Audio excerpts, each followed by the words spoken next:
Sequências de saudações abertas. Este é o canal Nerd Tracker, o canal do fã-clube do Star Trekkers. Eu, o Valmir, e o Murilo Silva, estamos aqui para analisarmos com você o terceiro episódio da terceira temporada de Star Trek Discovery, cujo título é, Murilo? People of Earth, ou O Povo da Terra. Querido César, quais foram as suas primeiras impressões, ainda sem spoilers, sobre o episódio desta semana? Olá, pessoal. Bem-vindos. Aqui estamos no ano de 3189, totalmente fora das sombras projetadas das linhas de tempo existentes do universo Star Trek conhecido. A pergunta atual é: e agora? O episódio People of Earth faz um trabalho quase completo de responder a esta pergunta, tão elegantemente quanto qualquer episódio do passado de Star Trek, graças a três elementos inestimáveis: um casamento perfeito de formatos, a redenção de um personagem principal e um novo rosto cuja introdução marca exatamente onde esta franquia deve estar em 2020. Discovery adota uma abordagem muito clássica de Star Trek esta semana, quando a tripulação finalmente encontra Michael e também pondera como ela mudou do ano que ficou separada de seus amigos. Bem, e não deixando de lado a essência da Federação e de Star Trek como um todo, mas isso eu vou comentar mais para frente. Pois bem, Murilo, o que é que você pode dizer para a gente sobre esse episódio, ainda sem spoilers?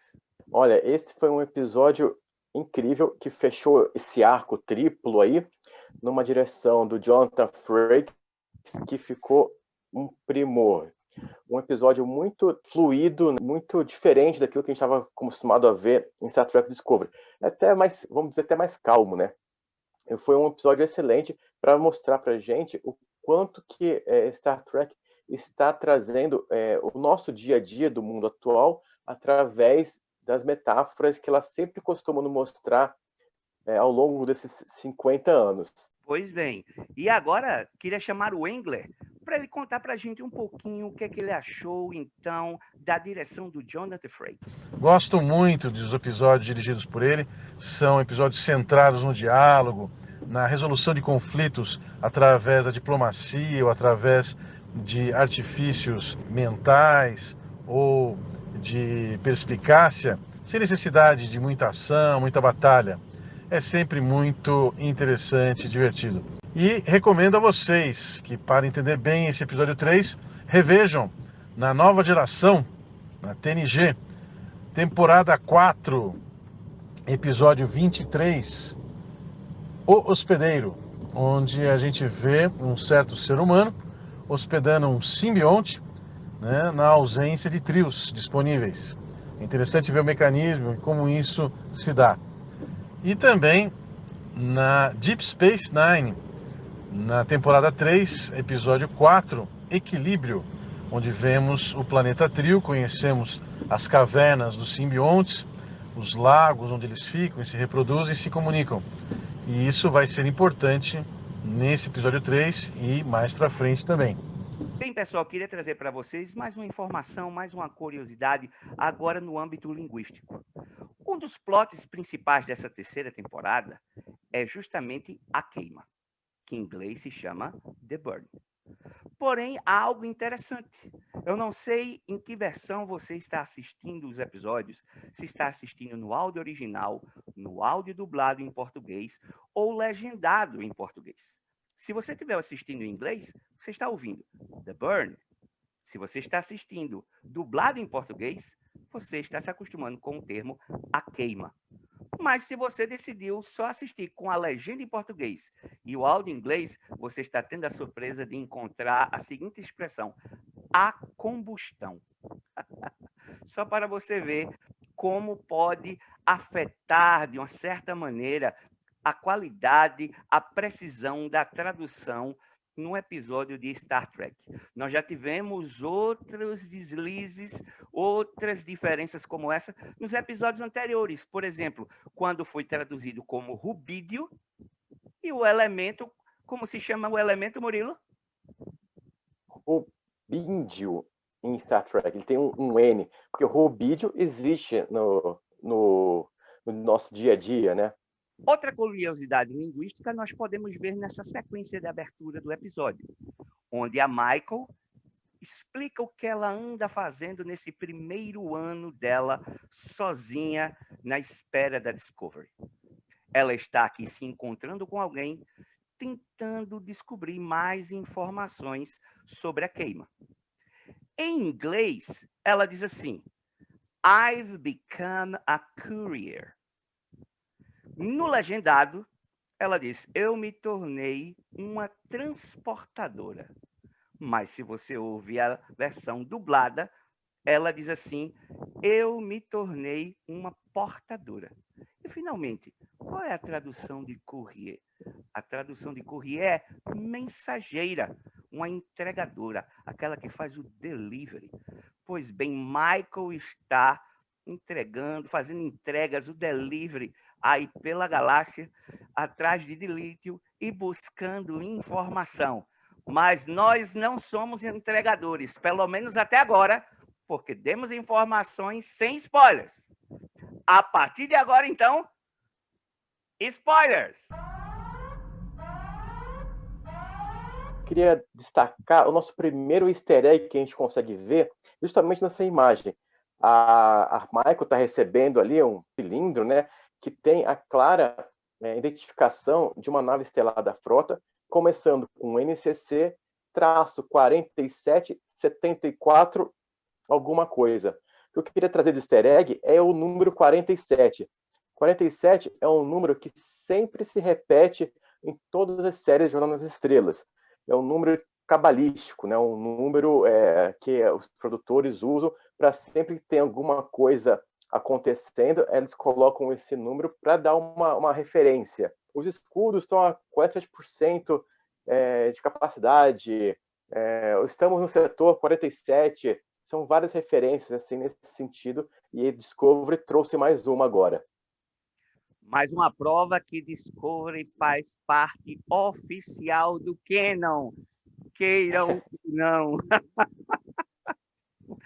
Pois bem, Murilo, eu achei muito interessante aqui a fotografia, a linguagem cinematográfica, como de maneira rápida o Jonathan Wright Frakes contou para a gente a passagem do tempo, mostrando a Michael aí em 3 momentos diferentes, e isso vai sendo representado pelo seu corte de cabelo e pelo tamanho da cabeleira. Eu achei uma coisa muito interessante, muito rápida, muito fácil de todo mundo entender, né? E a gente vai vendo assim como a Michael vai mudando. Você tem sentido isso, Murilo? Que os roteiristas têm desenvolvido e escrito a personagem para ela ter uma atitude e escolhas diferentes? Sim, sim. Não só a direção de Jonathan Frakes nessa cena foi excelente, como também a expressão da Sonequa nessa cena foi espetacular. O primeiro é ela mais aflita, mais agoniada, esperando uma resposta. A segunda, ela já está um pouco mais calma, mas também preocupada. E a terceira, está com uma cara mais tipo de desdém, assim, tipo, se eles responderem, ok. Se eles não responderem, eu vou continuar aqui com uma nova vida que eu encontrei nesse futuro alternativo, né? Nesse futuro que eu estou. Murilo, me diga uma coisa. O que é que você acha do relacionamento que parece estar sendo apresentado na série entre a Michael e o Booker? A Michael, ela encontrou no Book uma âncora, né? Uma âncora nesse meio desse caos que ela acabou caindo no futuro. Ela pensou que o futuro fosse algo maravilhoso e acabou sendo um bem distópico e bem inimaginável, né? Um futuro que ela nunca poderia sonhar que acontecesse. E o Book, a princípio, está se tornando um excelente amigo e cada vez mais estão próximos, cada vez mais estão ficando ligados, e eu não sei se realmente vai acontecer alguma coisa, mas que eles estão bem próximos, bem juntos, bem íntimos, isso é verdade. Olha, se depender da Imperatriz / comandante Jojo, já está acontecendo e eles não estão entregando o jogo, ou então nem eles ainda perceberam o que já está acontecendo. Nem eles perceberam, exatamente. Conta pra gente agora que detalhe interessante é esse que podemos ver aqui na tela. Ah, mais um easter egg para você. E a gente vê claramente na imagem o símbolo dessa garrafa. Nada mais, nada menos do que é uma cervejinha romulana que eles estão tomando aí, né, para relaxar um pouquinho. Nós já vimos esse mesmo logo em outras séries, né? Como, por exemplo, na série clássica, quando o Kirk está fazendo aniversário e o McCoy dá de presente ali uma cerveja romulana para ele. Nós vemos também em Star Trek Picard a Soji com o Narek, né? Tomando uma cerveja romulana depois do expediente. E aqui nós vemos nosso querido Spock também brindando com a nossa comandante romulana, tomando também uma cerveja.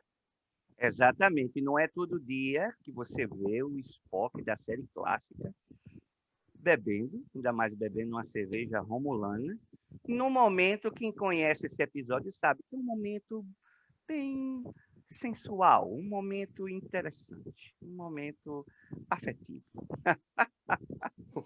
E aí, querido Engler, o que é que você acha sobre a explicação da Michael com relação à queima? O que vem a ser isso, na sua opinião? Ela disse que pode ter sido uma catástrofe natural, ou mesmo um erro tecnológico, ou ainda um ataque. Eu arriscaria que foi um ataque. E mais, eu especulo que pode ter sido um ataque desferido por uma das espécies aliadas da Federação, da antiga Federação. Eu arrisco dizer que podem ter sido os vulcanos, ou os trios, ou os charrianos, aqueles do planeta da rainha Poe, que inventou a recristalização do dilítio. Os motivos para essa especulação a gente pode discutir mais para frente. Nessa imagem que apareceu agora há pouco, quando o Engler estava explicando justamente o que ele acha sobre a teoria da queima, apareceu essa imagem aqui, com essa série de naves. O que é que você acha sobre isso, Murilo? Essa é uma das cenas que a gente viu no episódio sobre a queima. É interessante de notar que essa imagem não possui só naves da Federação. Existem várias naves de várias espécies, tá? É possível até a gente tentar fazer uma correlação aí de qual se aproxima mais uma da outra. E isso mostra que a queima não só atingiu a Federação, as naves terrestres da Federação, outras naves de outras espécies que estavam com seu núcleo de dobra ativo também foram afetadas e também explodiram. Nós podemos ver algumas naves com mais clássicas, né? Que ela possui a seção disco, a seção engenharia e as suas nacelles bem proeminentes, como aquela do tipo 3 ali, e outras que a gente não conhece muito alguma referência.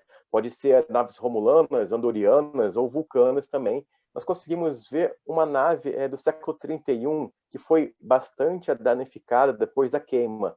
A gente consegue ver nitidamente ali o comecinho do NCC e logo acima o SS também, mas não sabemos qual nave que é, nem sua numeração.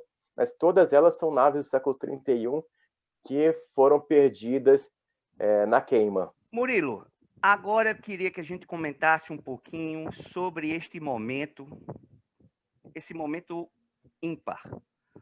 Pela primeira vez na história de Star Trek, na nave capitânia ou na nave principal da série, que nós podemos dizer isto de um alienígena. Habemus Capitaneus. Então, Saru é então o primeiro capitão alienígena da nave principal de uma série de Star Trek. Ou seja, já tivemos vários capitães alienígenas, mas não na nave capitânia, na nave que era a nave principal da série. O que é que você achou, Murilo, da condução que foi dada ao personagem até esse momento? Olha, ao longo dessas 3 temporadas, o Saru foi o personagem que mais cresceu. de ser um alienígena, né, meio pária, né, meio à parte do resto do grupo, por ter um sentimento muito grande de medo, né, de sentir o medo, ele evoluiu absurdamente.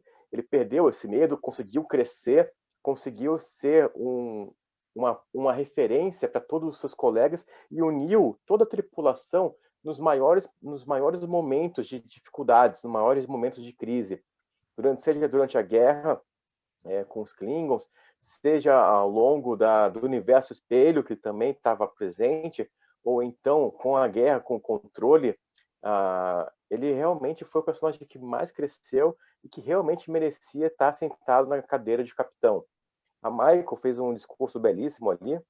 Ela também já está, nesse episódio, meio desconecta ao longo desse 1 ano que ela ficou trabalhando como a transportadora, né?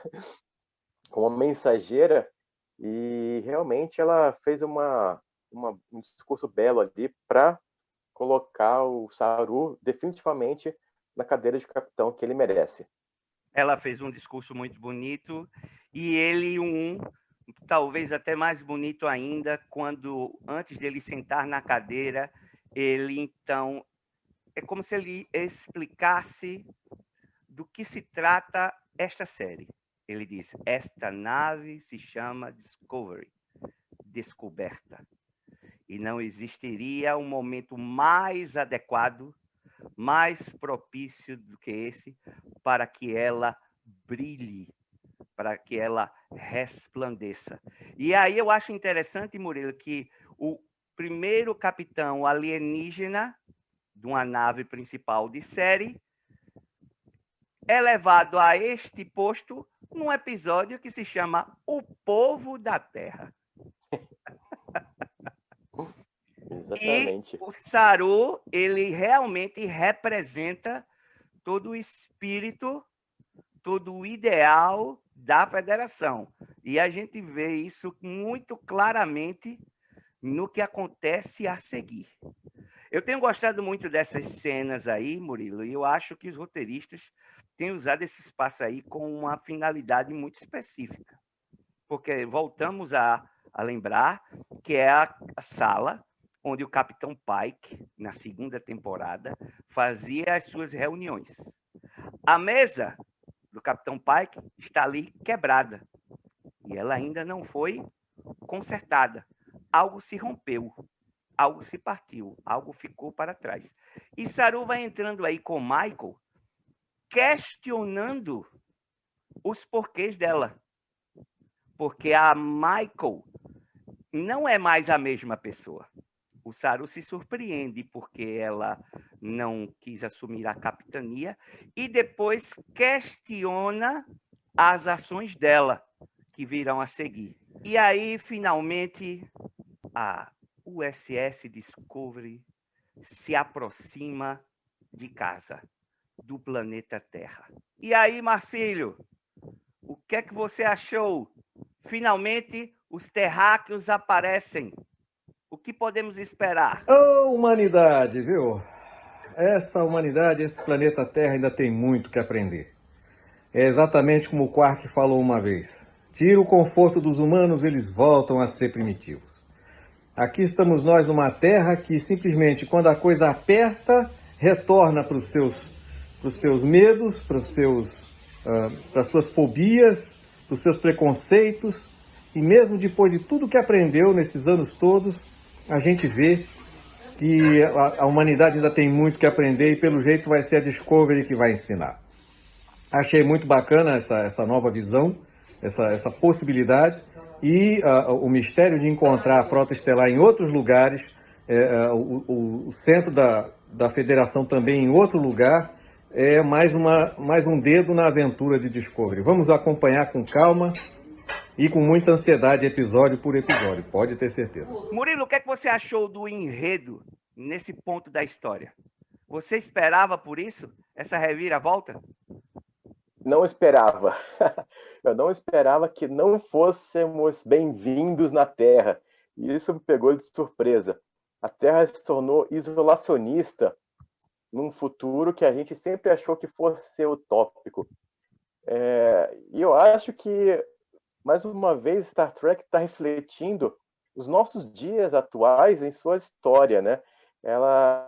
Estamos no futuro, né? Estamos em 2020 e cada vez mais no nosso dia a dia a gente vê mais grupos, países, né, sendo isolacionistas, e Star Trek reflete muito bem, mais uma vez, essa metáfora dentro das suas histórias, né? Outra cena que me chamou a atenção, Murilo, foi justamente esse momento emotivo que nós podemos ver aqui, a Tilly colocando ali os badges no mural, e ela está tentando relembrar, se despedir de todos os caídos em batalha, né? Porque a gente se esquece na trama que só faz 3 episódios que eles passaram pelo buraco de minhoca e que muita gente morreu nesse processo.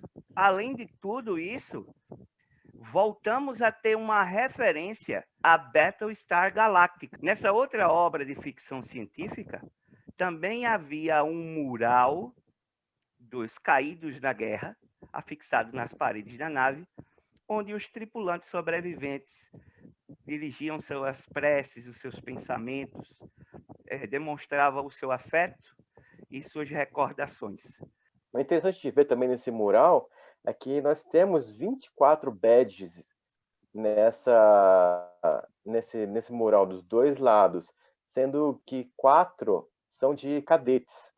É bem triste isso. E a Tilly fala no último episódio que tinham 88 pessoas da nave.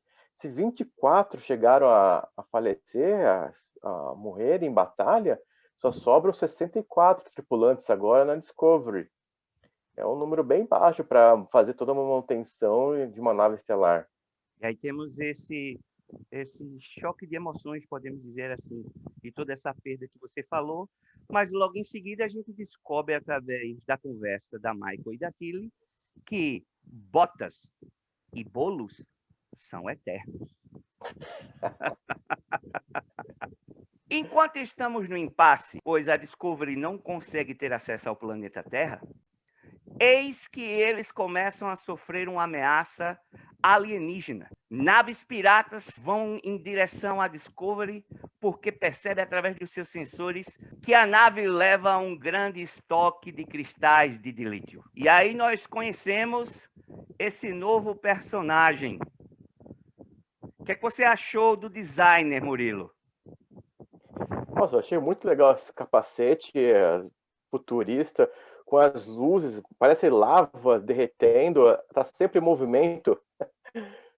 Ficou bem diferente. Esse daí é o Wayne, ele é o chefe, do líder dos piratas que está tentando atacar a Discovery. E tivemos a oportunidade de ser apresentados a uma nova personagem. De quem estamos falando, Murilo?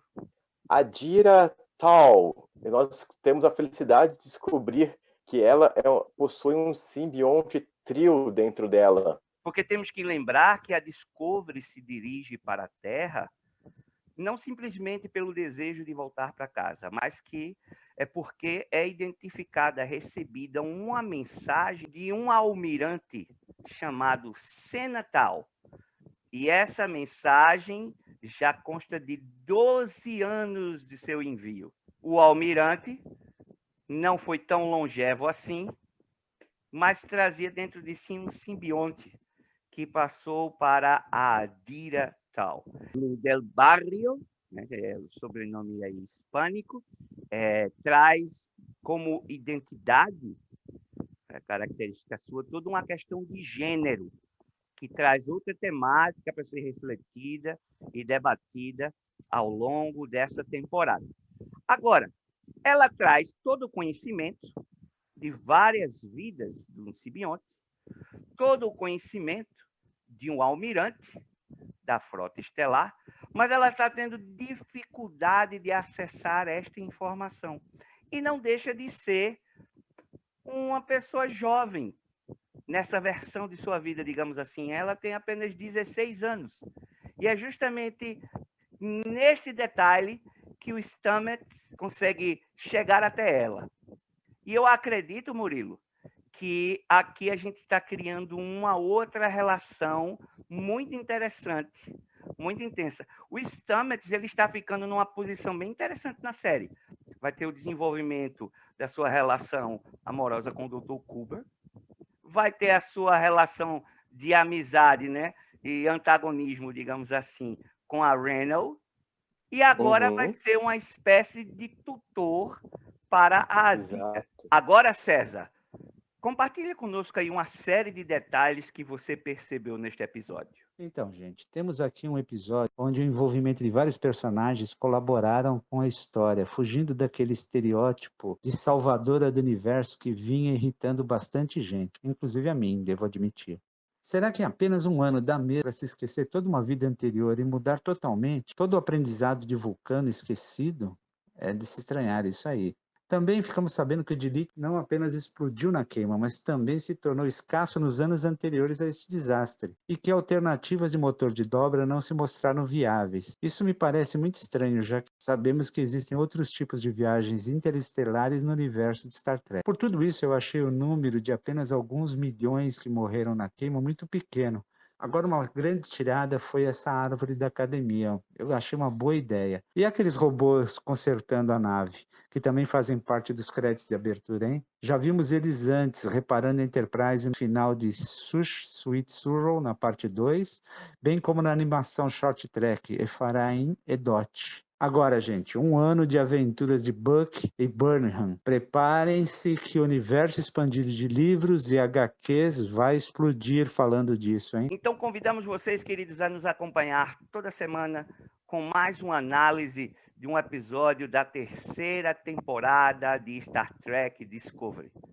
Uma ótima semana a todos, vida longa e próspera. Este é o Nerd Tracker, canal do fã-clube Star Trekkers. Aqui podemos curtir jornada nas estrelas juntos e em prol de um futuro melhor e otimista, como vemos nas séries de Star Trek. Na descrição deste vídeo você tem acesso a todos os nossos contatos nas redes sociais. Será um prazer contar com a sua inscrição no nosso canal e caso goste de nossos vídeos, sempre deixe o seu like e comentários. Seja muito bem-vindo, seja muito bem-vinda!